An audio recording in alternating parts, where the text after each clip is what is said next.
15-time Grammy Award-winning artist, songwriter, musician, producer, actress, New York Times bestselling author, entrepreneur, and activist, Alicia Keys. To Alicia's left, we have Emily Lazar. She is a Grammy-winning chief mastering engineer and founder of the Lodge Studio. Emily, so excited you could be here as well. And again, we have Andre Stapleton, who is the North American head of label relations for Amazon Music. When my first album started, it was at the tail end of recording on tape. And recording on tape, like Emily could probably tell you even better than me, is such like a thicker, fuller, more experience. So when we fast forward to me being crazy excited about my new song that you said, Underdog, which is gonna be released tomorrow, hey, thank you. I'm so excited about, being able to mix Underdog and immersive audio, and for it to be, for my entire album that's on its way, to also be in the highest HD that can exist, because it just creates this spiritual experience that connects us.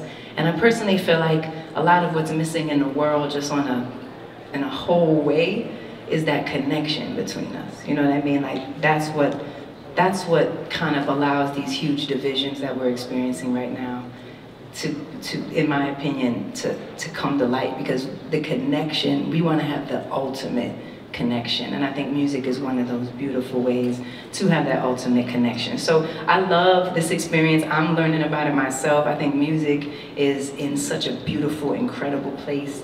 And I think the experience of sound is in such an incredible place. So this whole album will be mixed in immersive audio, and there's a couple of other albums that I want to come back on catalog and mix for us to all just be able to be connected. So it's an exciting time in music.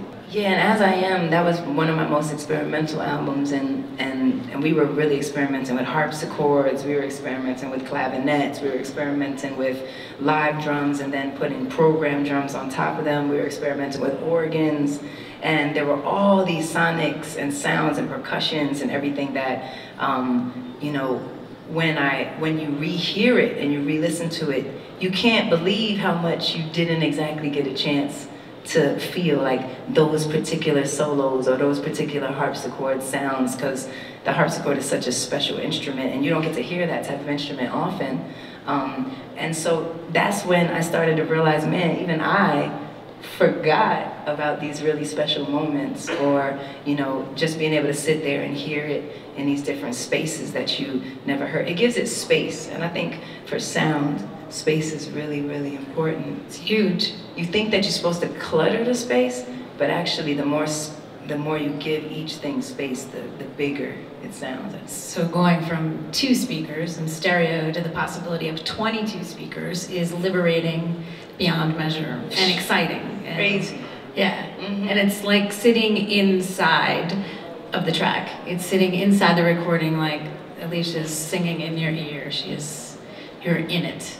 Well, we're at a tech conference, so I'm sorry to disappoint. We're not going to talk about tech right now. We're going to talk about art. And music is art, and music makes us feel things and makes those connections which we desperately need, especially now.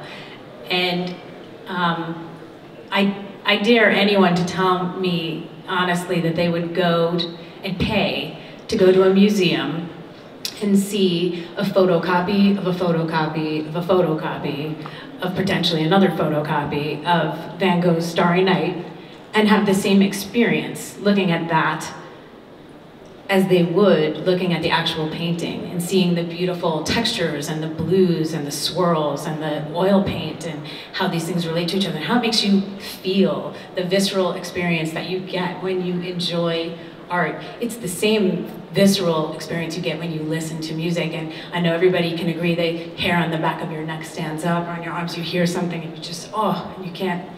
So the idea of listening to a photocopy of a photocopy of a photocopy that's now the size of a postage stamp, it doesn't work for me. It doesn't work for any of the artists that I work with. I know it doesn't work for Alicia, and I'm desperate to help the industry get to a better place, and I'm so grateful that Amazon is leading the charge and kind of pioneering this idea of getting lossless files and HD, Ultra HD, and especially immersive.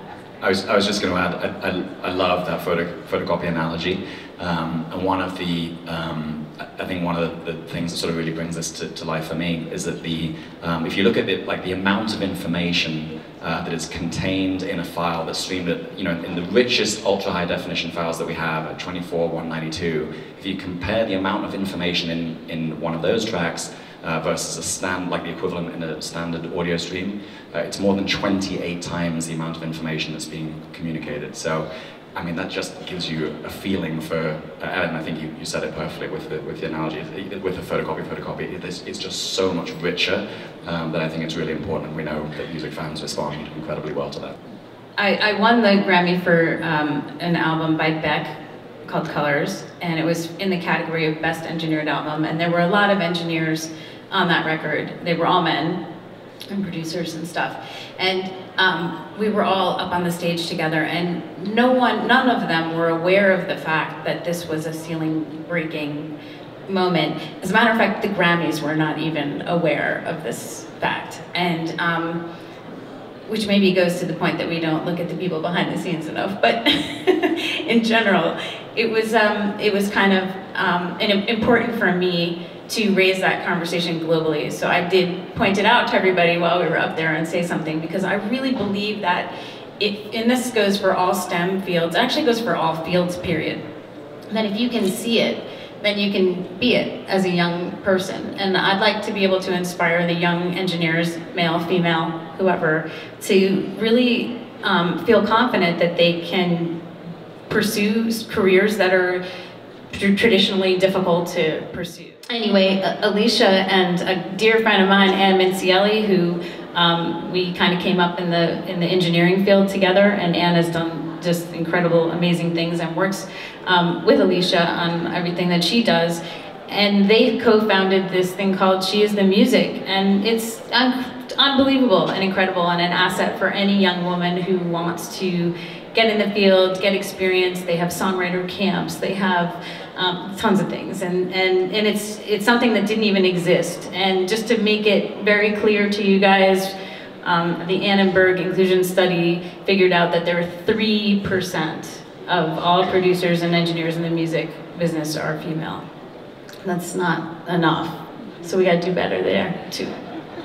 Alicia, real quick, are you seeing any progress in the 2 years of your work with She Is the Music, and how can that continue to manifest? Yeah, no, absolutely. We're seeing a ton of progress, and I think that, it's been so well embraced by both men and women across industry, really understanding that there's definitely a shift that needs to happen. I mean, there's a shift that needs to happen in the world, in every boardroom, in every business, in every place.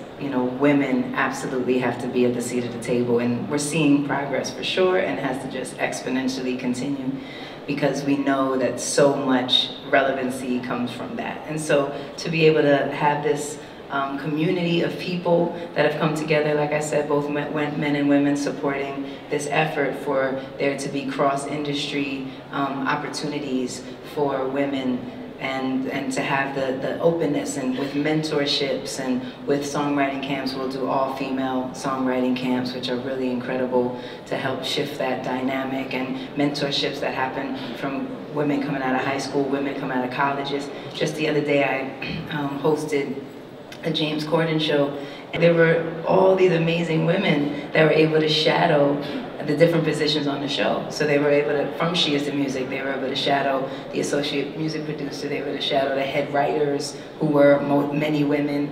And so it just gives opportunity for there to be, like, once you have the goal of where do you want to go, how do you actually get there? And how do you actually find the support to get there? So it's been really, really phenomenal. Go on and search She Is the Music and become a part of the community, because it's all across community, from STEM, lawyers, business managers, artists, creatives, light designers, set design, there's no limit to it. So we're loving it, and we're here. And the men can really get involved too, to help, yes, accelerate hiring, yes, these young engineers and business people in music. It's important. It's really important. We're out here breaking boundaries. I think it's all about reimagining how the world wants to be, and sound, and feel, and look. Making the world sound better. Let's make it sound better, look better, feel better, be better. And thank everyone so much. I appreciate you guys coming out. Thanks again to my wonderful panel. Yes, thank you.